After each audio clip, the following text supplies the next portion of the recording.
Hi, good morning. I want to thank everyone for joining us on a Saturday to cook with your kids. My name is Nick Minix. I'm an assistant director for regional initiatives with alumni relations at University of Richmond. I first had the opportunity to organize events with Kim when I was with the Richmond MBA. She's always been a gracious alumna, always giving of her time and resources to keep our spiders connected. Whenever we think of cooking or food related events, Kim is the first to come to mind, which is exactly what happened when we were brainstorming ideas for our parent alumni. Ashley Kimmerly, our office manager, who is joining us today from a softball field, was in the same graduating class that you are with Kim and suggested a Cooking with Kids event. So here we are today.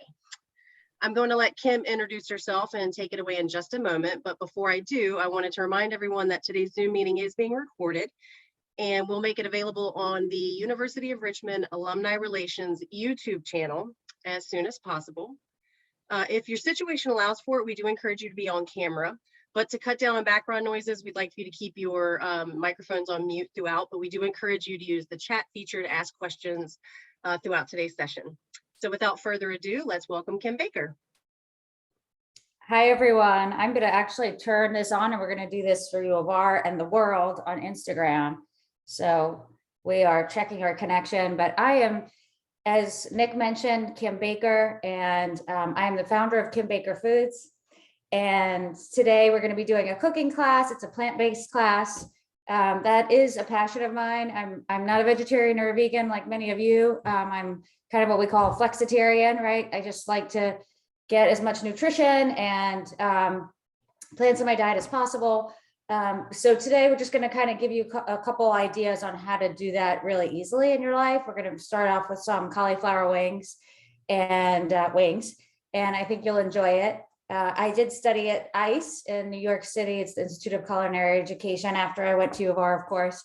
And I have my own business now. We make a plant-based snack. So we're continuing to kind of push this plant-based movement along with many others in the industry. So without further ado, we're going to go ahead and get started. I've got some cauliflower here. This is just a head of cauliflower. I started chopping. And what I want you to do is cut it into florets and on the smaller side, right? Because there's really two ways to go about this. There's maybe the right way and then a short way. We're gonna do the short way today. So what I usually do is blanch the cauliflower. And if you're unfamiliar with blanching, we would take some boiling water, we salt it, and we sort of par cook the cauliflower in that, and it just sort of softens it. But I've discovered that you can actually do it raw and it saves you a step, gives it a little bit more bite, and that kind of has some appeal. And it's, again, it saves a few minutes, it saves some dishes. So that's what we're going to do. We're cooking real easy today. So I want you to make the cauliflower florets small. Okay. And for those there, we're going to do this like this, just a small little floret. And a head of cauliflower will get you a lot of these. So you need not use the whole thing unless, you are feeding a lot of people. A half a head is probably fine. So cut your cauliflower florets just like that. And I actually love to use pint containers and quart containers, but if you just have a bowl, what you do, chop up your cauliflower and then put some buttermilk. This is whole cultured buttermilk in a container of some sort, a bowl. These are wonderful because they shake. And so it makes it really easy to sort of stir it up. So you're going to chop up your cauliflower, put it in the bowl, add buttermilk to sort of cover it. And then what you're going to do is add the best hot sauce to use for something like this is Frank's Red Hot. It's just not, this is not product placement. I have no investment interest in Frank's, but it is kind of the best. It's like not too spicy and it kind of just gives it the right sort of buffalo taste. And a lot of restaurants actually will use that. So I would say like I put a half a pint of buttermilk in my container and I didn't measure the hot sauce. I would say it's about a tablespoon, maybe two, just kind of splash it in there. And you want it to have, I don't know if you can see it. It's hard to see in this light, but it's kind of a pale pink, right? It's just like a pale pinkish orange color. So that just kind of, I eyeball that. It tells me that's going to be a pretty good flavor combination, right? So you leave that. Sometimes I do that the night before. I do it an hour before. The longer you let it sit, the better, because it will essentially tenderize a little bit the cauliflower, and it's going to be what makes our coating stick to it. Okay, so while you guys do that, I'm going to actually turn on my pan, and I'm going to try my best to not have my hiney in the screen and kind of face you guys. But I'm just heating up a pan. Now, if you're not familiar, the best way to fry things is to heat the pan first. So this is a nonstick pan. It's a good pan. You can see it's been well loved. We're going to pan fry these. You could also bake them. You could air fry them. You can do this a million ways, but this is the way I like to do it. Hi, everyone. Okay, we're conditioning our pan. So we're heating it up. Then we're going to add our oil and get that nice and hot. But I'm just conditioning it for a second. And we have here in a bowl, I have a combination of flour and cornstarch. And I like to use a combination. It's how I was sort of taught. And I like the way that the texture that it gives the cauliflower wing. But you could certainly use all flour if you don't have cornstarch, or if you're gluten-free, you can use all cornstarch, right? So there's not one way to do it. I like to use kind of a 2-to-1 ratio, twice as much flour as cornstarch. Okay, so I've got that here. And then we're gonna just, I was telling Nick that we are eyeballing this a little bit. This is sort of a recipe-ish. This is the way a lot of home cooking is best suited for, right? We don't have to have a measuring spoon for everything. So here we have our combination of the flour. I'm gonna sprinkle in a little bit of garlic powder. I'm also gonna sprinkle in a little bit of onion powder, okay? And I'm gonna add in a little bit of paprika, and I find that actually helps with the coloring quite nicely. So just a little bit. This is just a loose recipe. The other thing that I'm gonna add in is just some salt and pepper. And so you want to be reasonably generous with the salt. So this one I am going to kind of put in my hand, and I'm just going to put, it's probably about a teaspoon, maybe 3/4 of a teaspoon. And we're going to salt this afterwards as well. But if you have the coating flavored, it will go a long way. Okay, so I have my mixture all set up, and I have my cauliflower that has been sort of marinating in this buttermilk mixture. And now I'm going to heat my oil. And because we're pan frying this, the temperature of the pan is going to be pretty high. And so you want an oil that can hold up to that. I am going to do this on a lower heat than I would if I was like cooking something else. And the reason is because these are raw and we've intentionally not blanched them.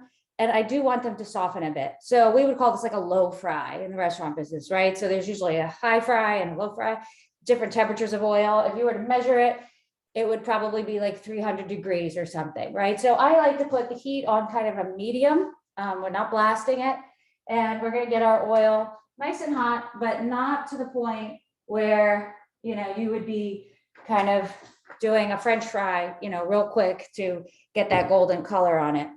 So I'm letting this, and you could see, I have maybe like, it's like about a 1/2 inch deep, the oil. So we want our cauliflower to sort of sit in it a little, but it's not going to be fully submerged. Okay. So you are just getting it. And what's interesting about the heat is you could tell when the oil gets hot. And the reason you can tell is because oil does things, and it kind of like dances. It almost like shimmers in the pan. It moves around like it's in, it has this little wavy motion. And so when you see your oil start to kind of have these waves in it, you know that it's hot, okay? So what I'm gonna do is, I've got the cauliflower that's been here, and I am just gonna take one. You can see it's like all nice and coated, right? And that's gonna make it stick really nice to the flour mixture. And I'm just going to dump them in, and I like to do a couple at once. So do a couple at once, and so I've got 3 in there, and then I'm just going to kind of mix it up, and you'll see it's all nice and coated. I'm going to show you one, and here's here's one, right? So there you go for U of R. These are just lightly coated, okay? And I've got 3. I'm just gonna put these in the pan while I do a few more just to get them started, okay? So does anybody have any questions or anything? I've never done an Instagram live, so bear with me. I'm a little bit of a dinosaur here, catching up to the rest of the world. Okay, so I'm putting them in, and I am gonna bring this to you very carefully. You could see that it's sort of sizzling just a little bit, okay? So it's sizzling like ever so little, which is great, because again, I want a low fry. So I want it to be hot enough where it's not just sitting in oil, because that's when you get greasy food. But I don't want it to get too cooked too fast, because I need this to cook all the way through. Because again, it's raw cauliflower, and not that there's anything wrong with eating raw cauliflower, but texturally, I think you'll enjoy it more if the cauliflower is more tender. Okay, so these are, I'm gonna just watch the temperature, kind of, I might lower it just a drop, and we're gonna let those go. And so we could do a couple more, and then I'm gonna make the sauce for the cauliflower wing, right? And you know, when you get wings, you can choose whether you want buffalo style or barbecue. We're gonna do a buffalo style, but I will kind of walk you through if you prefer barbecue, that's totally fine. You can do that. There are Asian sauces that you can kind of do if you want to get creative. So we can talk about that for a minute too. Hey everyone.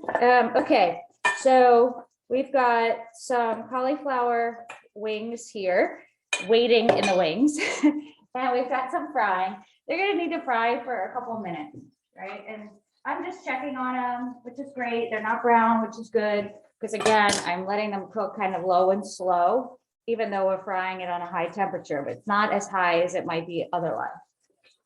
So those are cooking. And now I'm going to show you what the hot sauce kind of looks like. And kids go wild for this. I can't explain to you. I'm like the favorite parent when I make any sort of buffalo anything around. Well, sir, I have a 12-year-old son. He was going to cook with me today, but he's off at lacrosse as it goes. So when he comes home, he's going to be pretty pumped because he's got some cauliflower wings waiting for him. And this is essentially a mixture of butter and this Frank's red, I don't know, I can't say it, red hot right now. So I use about 2 tablespoons of melted butter. And if you're vegan, you can try to use like a vegan butter. I think it would be fine. You could probably use a coconut oil. I would use a refined coconut oil if you're going to do that, because it doesn't have the coconutty taste. If you use unrefined coconut oil, it's going to taste like coconut. So, but I use straight up butter and I prefer it that way. So if you're willing to do that, all the better. And then I did put, there's actually more Frank's Red Hot than there is butter. So depending on how spicy you want it. So I don't want to be too prescriptive here. But I used about 2 tablespoons of the butter and about 3 tablespoons of Frank's Red Hot.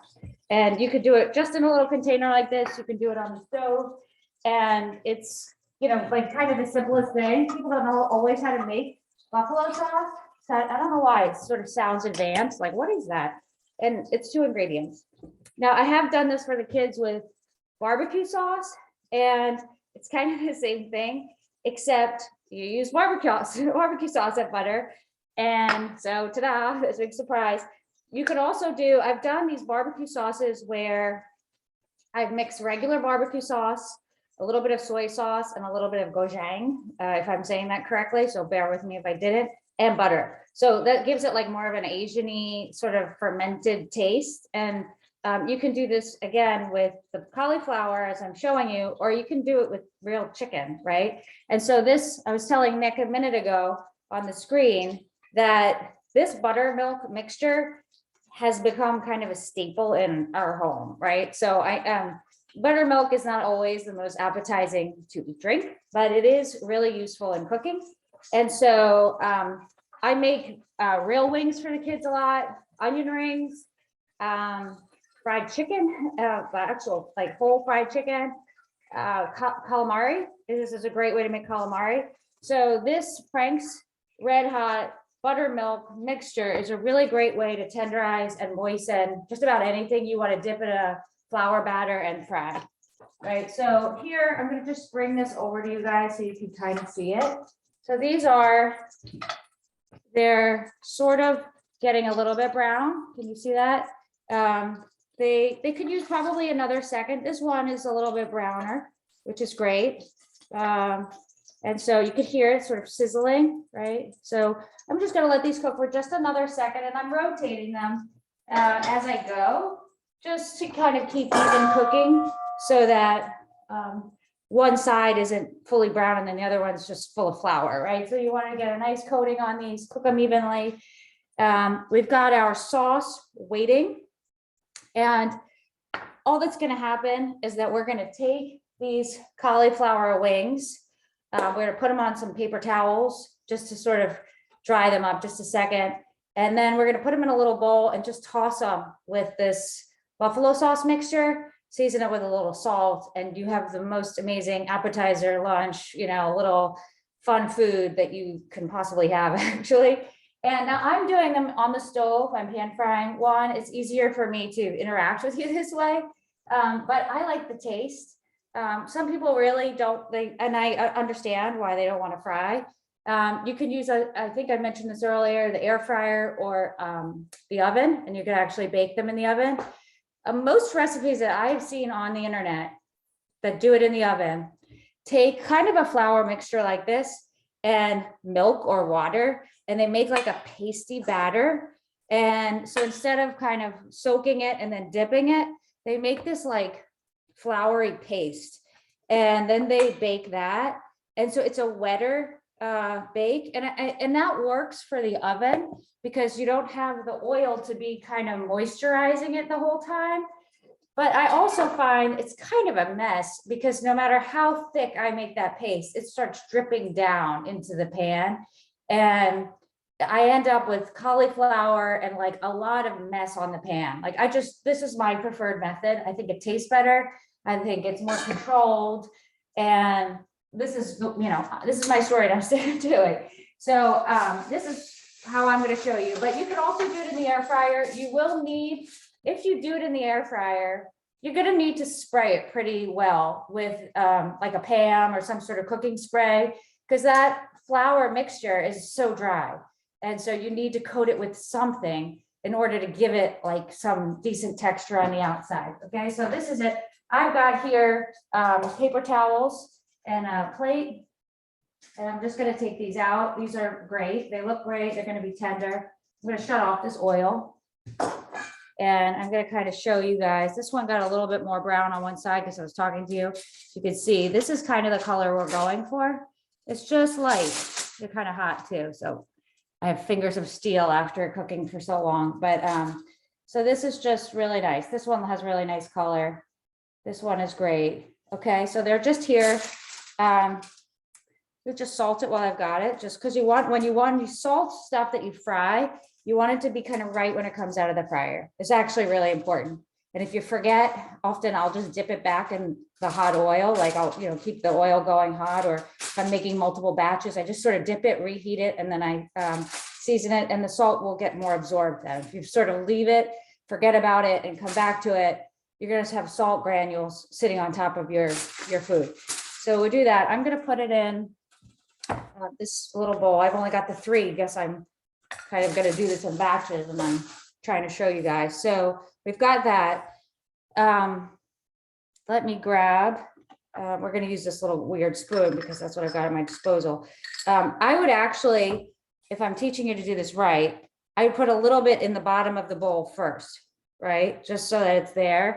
We're like sort of gentle and loving with our cauliflower, because if you do it on top and you try to toss it, it's like salad dressing. Like it's better when you put it in the bottom of the bowl first and then toss versus kind of go the other way around. And so this is what we've got here. I'm going to show you them like nice and coated. I love a tong, by the way, my favorite kitchen utensil. So you'll often see me with a tong. Okay, look at this beautiful cauliflower wing right here. Okay, and here's one other little tip. So we just did, I could have fit in this small, it's like, this is like a medium fry pan. I could have fit 8, 10 cauliflower pieces in there. And, you know, that would be enough certainly for one batch, and then you could use that same oil again. You will find that the more you use it, flour is kind of falling off the cauliflower, and it's going to make like a sediment in the frying pan. And so if you're doing a lot of batches, you might want to dump the oil and start again, or at the very least, add more oil to the pan. But you don't want to be cooking in burnt up drippings of this flour, right? So what I often will do if I'm making a lot, and I want to do it sort of with this method that I showed you and not that sort of pasty baked in the oven method, I will preheat my oven to maybe like 350, and I'll start them in the fryer. So they get a nice coating, and then I put them on a baking sheet, and I could put a lot more on a baking sheet. It just saves me time. So I just start them here, a minute or two frying it, put it on a baking sheet. I keep the baking sheet in the oven so it's hot when the fried food goes on it, and you're not sort of messing with your temperature of the food where you're raising it and then you're dropping it and then you're raising it again. So preheat your pan, fry a couple, put them in that hot pan, fry a couple, put them in that hot pan, and you can make like a whole batch then at a pretty reasonable amount of time. And feed these kids will eat. Honestly, my son would eat an entire head of cauliflower, no joke. So, and they're that good. So I'm going to eat one myself. And these are, I will show you sort of separately how to make some dumplings, and you guys could join for that or not, but that was my plan for the day. So I'm just taking, that's what that is on this plate, in case you're wondering what the random thing is. So these are some cauliflower wings, all finished. They have this like beautiful glossy coating. Even though they are cauliflower, they're still fried and they still have butter on them. So this is not diet food, but it is certainly a more nutritious option than some other things you might fry, right? So we're not making fried Oreos here. We're making fried cauliflower, and that has some value. So it's nice and tender because I cooked it low and slow. And if you just throw it in that pan as hot as possible, it might look like this on the outside, but it's going to be too hard. So low and slow. And when I say low and slow, how long did this take us? I don't know, 5 minutes, right? Like it was not a lot of time cooking. Yeah, so that's it. And I am going to chew on camera. It's the worst thing I could do, but I'm going to do it anyway because it was that good. So cauliflower wings right here. And if you guys want to keep joining, it's up to you. I am going to do sort of our part 2, which is our dumplings, vegetable dumplings. And these were, I don't know what I just did with them. I have these dumplings already made. Oh, here, I put them over here. I'm just going to show you. So these are the way I was taught to fold a dumpling, and I'm going to show you what that is.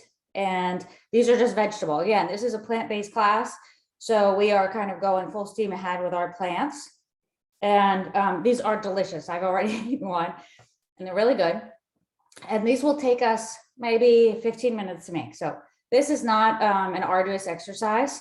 So Nick, do you want to keep going? All right, so I think that's a yes from Nick.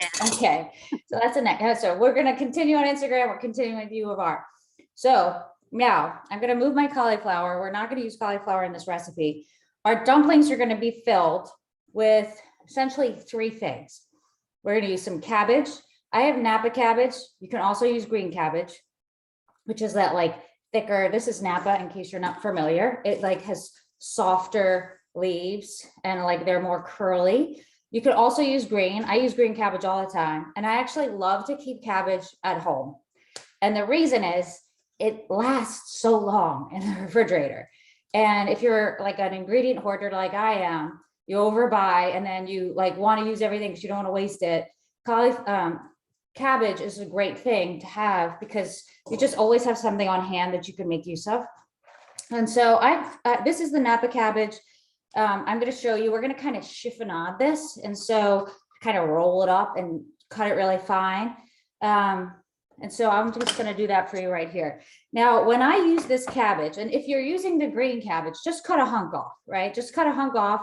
And I did wash these leaves just to make sure they were clean. If you're using the green cabbage, you cut a hunk off, just take that hunk and run it under the sink. right? So just, that's kind of how you cut it. I mean, that's kind of how you wash it.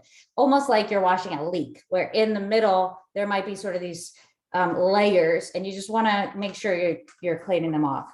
So with the cabbage, what I like to do is I like to use the top half. So this is really fibrous, this bottom piece, and I'm going to kind of avoid it because I find that my dumplings taste better if I'm using sort of the top half. And the top half does still have some of the rib, but it's just a little bit more tender. And so I'm going to just cut these off at the top, and you can put these in a soup if you want. I mean, you don't have to waste them, but we're not going to use them right now. And so I'm going to take this, I'm just going to kind of roll it up, right? And this is washed and like loosely dry. You do want to have kind of dry ingredients, but what's going to happen is when we season this, yes. Okay. So if you want to bake instead of fry, somebody just wrote in, and I love that you love cabbage. I'm so excited about this Instagram Live thing I haven't done before. If you want to bake it, I would bake it at like 350, right? You could do it at 400, but I would stay don't go any higher than that. 350 is a perfect temperature for baking these in the oven.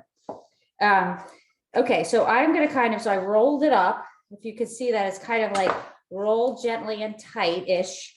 And so that it's efficient, and it allows me to make like a nice fine kind of julienne.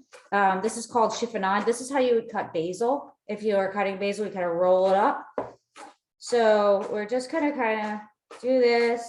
I'm cutting nice. And at the end of this, I'm not making a ton of dumplings. I'm going to have like maybe, this is a little over a quarter cup probably. It's not quite a half a cup. It's probably a third. And so I'm just going to put this right in a bowl. I've got my chiffonade cabbage right here. And yeah, so we've got that going. Now, the other thing we're going to put in our dumplings, hi, Niara. The other thing we're going to put in our dumplings is carrot. And I'm using a box grater, and I'm going to use this side. That's like, it's not the most fine. This is more for like cheese, maybe Parmesan cheese. This side is still pretty fine. It's not thick and coarse like this, where I would use if I was making like potato pancakes, right? I would use this side. So I'm going to use this, and I've just used one carrot that I've already peeled. And be careful with your knuckles on this, like you can kind of hurt yourself. So you don't have to be a hero when you get to the end. You don't have to cut every little morsel of this carrot, okay? And if you're worried about waste, I would put it in the dog bowl. They will love the carrot, and they will thank you for it. So I'm doing one carrot. Depending on the size of your carrot, you might get more or less. I would choose a carrot that's kind of medium, right? Like don't be too stingy with the carrot. It has a nice sweet taste, gives it some nice color. All right, and so I'm gonna just kind of reserve this for my dog who's walking around here somewhere. And I'm gonna put this, I used a little bench scraper in case you guys have one at home. It's easy to pick it up. So I have my carrot in here, okay? So it's carrot and cabbage is in there. And then what I'm going to do is mushrooms. So that's really the nuts and bolts of these dumplings is carrot, cabbage, mushroom. You can use zucchini, you can use other things. So the one thing to be thoughtful about when you pick vegetables to put in your dumplings is water content, because some will get like really, really watery. And so I'm going to teach you just like a little trick, if you will. But before we season these vegetables, I'm going to salt them just ever so slightly. And then I'm going to let it sit, and that will actually pull out water. And then I'm going to use a paper towel and kind of squeeze it out a little bit. And so what we'll end up with is a dumpling that has some nice texture and not just this watery mixture that we're trying to put in. And so if you don't do that, that may be like a kitchen fail that you have, right? Where you're like, I did everything the recipe said. And it's because the water content of those vegetables is pretty high. And if you're not thoughtful about extracting some of that water, you might find that the mixture just kind of looks kind of weird as you're putting it into your dumplings. So, all right, so I'm finely chopping these mushrooms. I just wipe them clean with a little bit of a wet paper towel, and they're chopped pretty fine. I don't remember how many I did, 3 to 5 is what I would say. So remember, we had about a third cup of cabbage, we had 1 carrot, we've got some mushroom, and now I'm just going to sprinkle it with salt. Mushrooms have a lot of water, as does cabbage in particular. So these will get kind of watery. So I'm just using my hands and I'm kind of mixing it around, and we're going to let this sit. And if you've ever made like coleslaw or anything, you know that water from the cabbage will sort of be extracted as you salt it. Sauerkraut is actually, that's how sauerkraut gets made. You sprinkle the salt and kind of massage it down.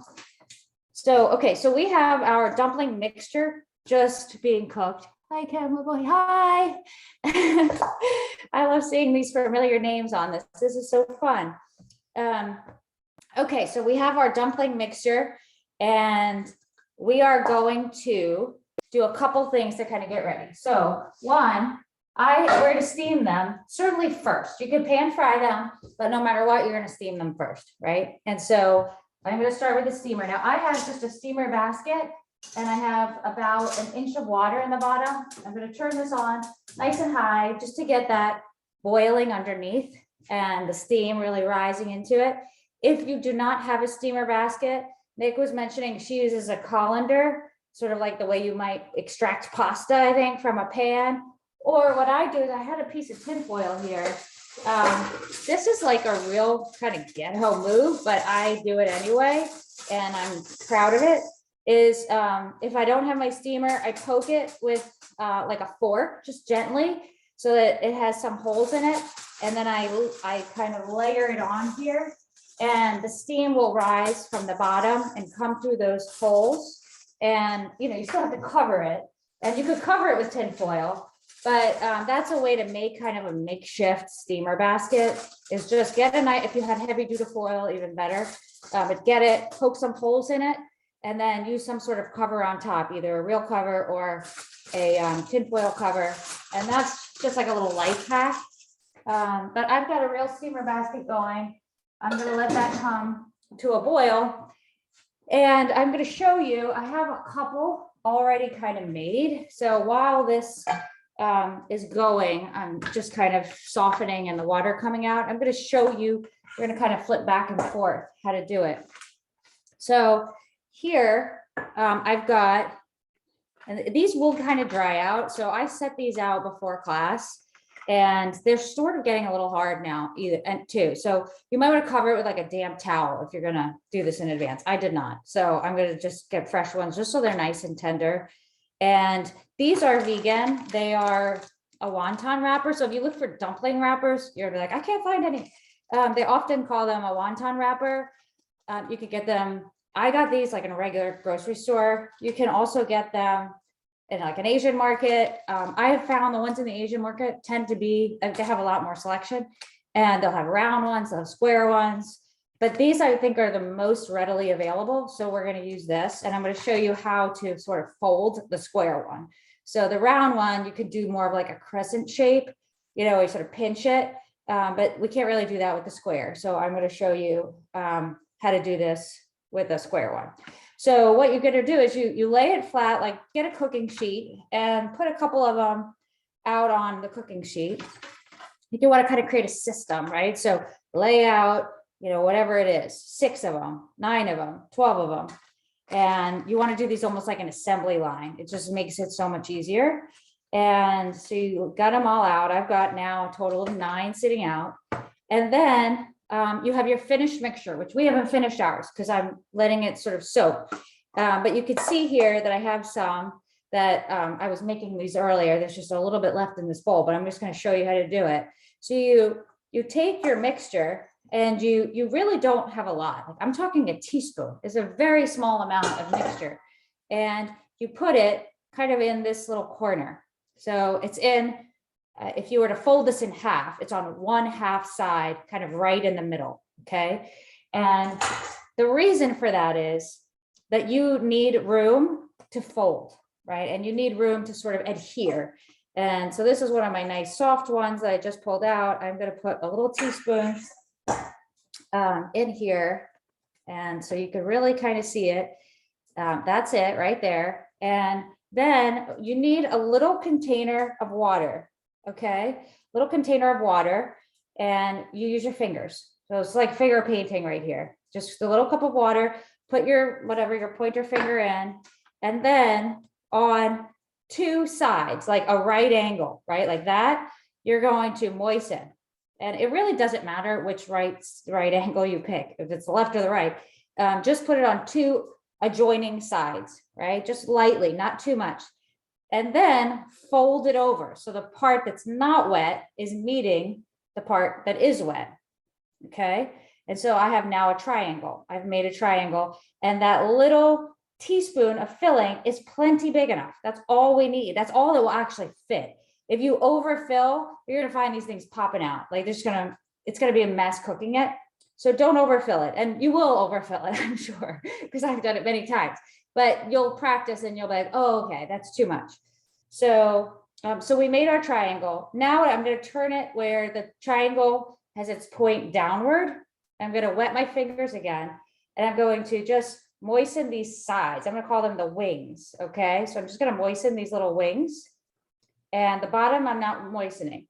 And I kind of press my finger in the middle of my stuffed portion. So it creates like a little indentation, like a little cleft chin, if you will, right there. And that helps me bend it, right? So what I'm trying to do is bring these corners close together. So use your finger, put like a little indentation, and then cross over your wings. So you see, I'm going to show you another one. So cross over the wings, and then you tuck it in. And so I'm going to show you, because this does take a little kind of just getting familiar with. This one's a little dry, but I'm going to do it anyway, just for demonstration purposes. So, all right. So remember, I wet the right angle. I folded it over. I sort of pat it down so it's all sticking. Okay. And then I'm going to turn it over so that the point is at the bottom. The point is at the bottom. And then I'm going to make my little cleft chin right in the middle. That's my cleft chin right in the middle. And that allows me to, this one's a little too dry, so you can see it's kind of breaking, but I'm going to show you anyway. So then you just cross over those two wings, and then in opposite directions, you flip them. So this is a good lesson not to do with a dry one, because they do sort of crack. I'm going to grab another one so I could show you one more time in a way that I think is more conducive for the fresh one. So here's another. This is going to be my last time showing you, and then we're going to move on. But this is kind of, it takes a little practice. So again, my two right angles. I turn it over. I make my cleft chin. Okay. I wet my wings. I cross over the wings. And this is the part that's kind of hard to see, is you just fold them over. So like one kind of wants to like fold them back or forward so that it's secure. And these kind of look like a little tortellini, right? So that's kind of the way, that's a really easy way. Now this is steaming, and I can hear it. I'm going to put these in. They're not going to be my finest work because I was sort of chatting with you while I was doing it, but I'm going to show you some finished ones too. This here, one trick is to just spray this before you stick them on there, because this dough sticking on metal that's not treated in any way will sort of stick. And that will be another thing. Well, I followed the recipe and I failed. And it's just, all you needed is a little sort of lubricant on here. So I'm just putting these two right here, and I'm going to cover it. This is kind of going wild. It need not go wild, covering it. And these are going to steam for like 3 minutes, right? Like 3-4 minutes. Unknown caller. I got a call coming in. Okay. So we're going to let those steam. In the meantime, now I'm going to show you how to do all of your stuff, and we'll tie it all together so that you're kind of keeping pace if you're doing this at home. So this is my mixture, and it's very wet now. I don't know if you could see it. It's not like dripping wet, but I'm going to show you my paper towel, and this will sort of, so it's wet. And so I'm going to dry it as best I can right here. And, you know, I've got 2 paper towels here. I might use a third if I had it handy. So we've got our sort of drained mixture of vegetables. We're gonna add some soy sauce to this. It's just a very simple kind of mixture. We're gonna add a little bit of soy sauce. I would say like maybe a teaspoon-ish, right? We're gonna add a drop of maple syrup. This is probably about a half a teaspoon. Just gives it like a little bit of sweetness. It's not a lot. We're going to add a splash of sesame oil. If you don't have sesame oil, I know Nick, you don't, that's fine. It'll be fine, just a splash. Sesame oil goes a long way. So you don't wanna, put too much. I'm also gonna add some cilantro that I'm just gonna chop real finely, real quick. And I'm gonna add some green onion.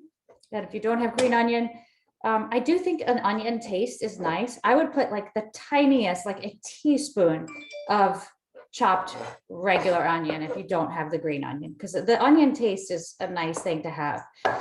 And so here's a little, for this amount, we need like a half of a green onion. It's not a lot, maybe a whole, but you don't need usually when you get them, there's like whatever, a stash of, I don't know how many, 5. I might add a little bit more because this is looking a little bit generous. So I'm going to add maybe a whole one instead of a half.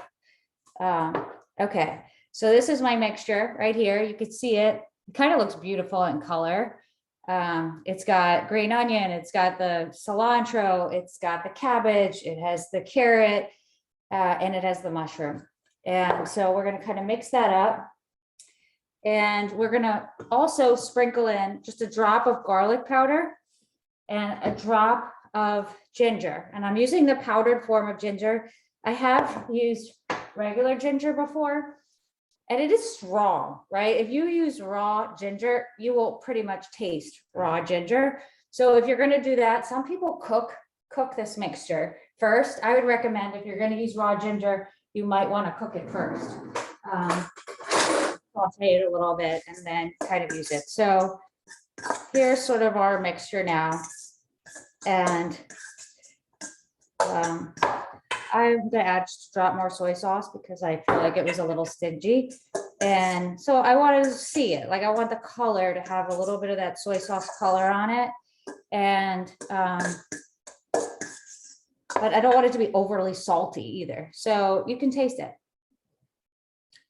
It's pretty delicious, actually, but this is a delicious little salad, actually, but we're gonna keep going and make our dumpling. So again, if you are coming to this now, you are gonna wet your 2 right angles of that. You're gonna put this mixture in, like I showed you before, a little teaspoon, just in the corner, that little small amount. You're gonna fold it over so that you have your triangles. Okay, you're gonna turn your triangle over. You're gonna wet your wings and make the little cleft chin. You're gonna cross these over so that the wings are crossed, and then you're gonna flip them, one forward, one back, and you have your perfect little dumpling. Okay, so that's it. And once you get in a rhythm, they're really easy, and you'll start kind of getting more adept at it. And that's why I make it kind of an assembly line. Anything like this that's repetitive, it makes the task much more manageable, and you could feed a lot of people. It's not like, oh, it's taking so long. Get your cookie sheet, lay out 12 of them, make your mixture. It took us 2 minutes. Put your spoonfuls in all of them at the same time, and then just do your, moistening, flipping, the whole thing that I told you how to make them into dumplings. Okay, and then you can steam them all at once. So this is probably about ready. And I'm gonna use my cauliflower dish because why not?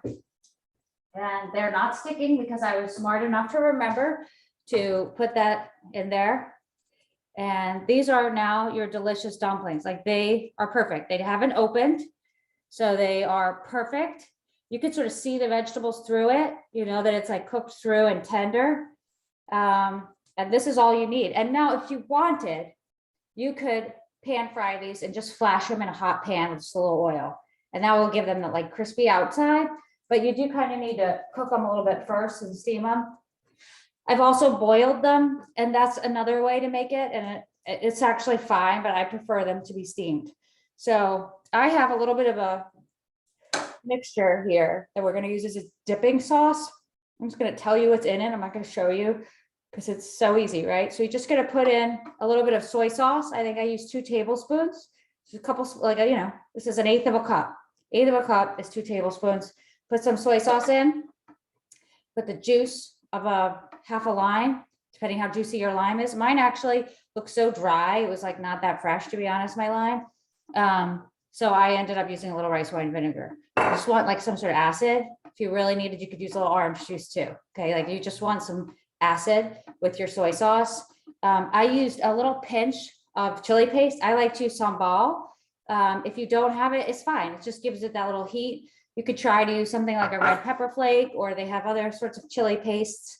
Go for it, right? And so you did that. Sometimes I added a little bit of water just so it's not like so intense with the soy taste, just a drop. I mean, I'm talking a teaspoon of water, right? So it was about 2 tablespoons of soy sauce, a splash of sesame oil, the juice of half a lime, about a teaspoon of water, and then I cut up some green onions and I put them in here, okay? Now you can add a little bit of that maple syrup if you want a little bit of a sweeter taste too. That's often used, some sort of honey or something.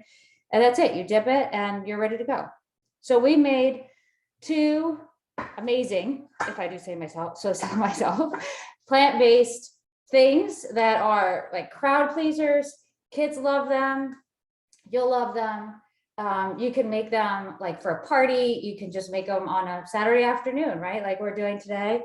And it was really easy. It took us 45 minutes and it was healthy. And if you want to get your kids involved, part of the reason we picked these items is they're kind of like these finger foods. It's kind of fun for them to do with their fingers. So like making dumplings with the kids is a really fun activity. So I hope you guys enjoyed it. I certainly have enjoyed being with you and trying my first Instagram Live, which I probably am the only person in the world that's never done an Instagram Live yet, but I never have. Hi, Alva. So anyway, that's what we got for you today. I hope that you eat something really good and, stay plant focused. I am going to make a little plug. So these are our products that we launched them back in the fall. I'm really, really proud of this product line. It's called Pro-Chi. And if you see my line, it's fill up with intention. These are, I think they're actually amazing. And I've never met anybody that hasn't been like, wow, these are really good. So essentially these are a lentil-based product. They're lentils that we sprout, which is really good for digestion. And like people are like, oh, I can't eat lentils, they hurt my stomach. Not when they're sprouted. We soak them, we sprout them, we put in, that takes 2 days of our production time, but it's important for you. So we do it. And so we sprout them and then we bake them crunchy. And you can buy them just like that. Some of them are seasoned and some of them are just crunchy lentils. And those are great for salads and put on top of yogurt or all that. This product takes those lentils and sort of makes them more snackified. And so they're lightly sweet with a little bit of low glycemic sugars. This one is almond butter raisin. This is my favorite, actually. I love this one. The dark chocolate peanut butter. It's a crowd pleaser. Kids, I guarantee if you put this product in front of a child, they will eat lentils happily. My niece eats it. She's 7 and or now she's 8, but I used to see her like munching on my lentils. And this is our tahini flavor. So this is our newest line. We actually have another product that's coming up in the fall. So there's more to come in the lentil world. Believe it or not, lentils, there's like limitless opportunities we could do with them. So anyway, you can get these. They're on Amazon. If you want to buy them there, you just have to search Pro-Chi lentil and do a little digging because we're newer to Amazon, so we're not going to pop up so easily. You could also get them on our website. So my website's kimbakerfoods.com. I just built a new e-commerce site. It's prochiplantenergy.com. So just go to Kim Baker Foods and hit shop and it'll take you there. But I hope that you guys enjoyed today's class. I've loved being with you. Love doing stuff with the alma mater here, U of R. Woo, woo. And have a great weekend. Talk to you guys soon. Thanks, Kim. Thank you, Nick. Thank you so much. Oh, you're welcome.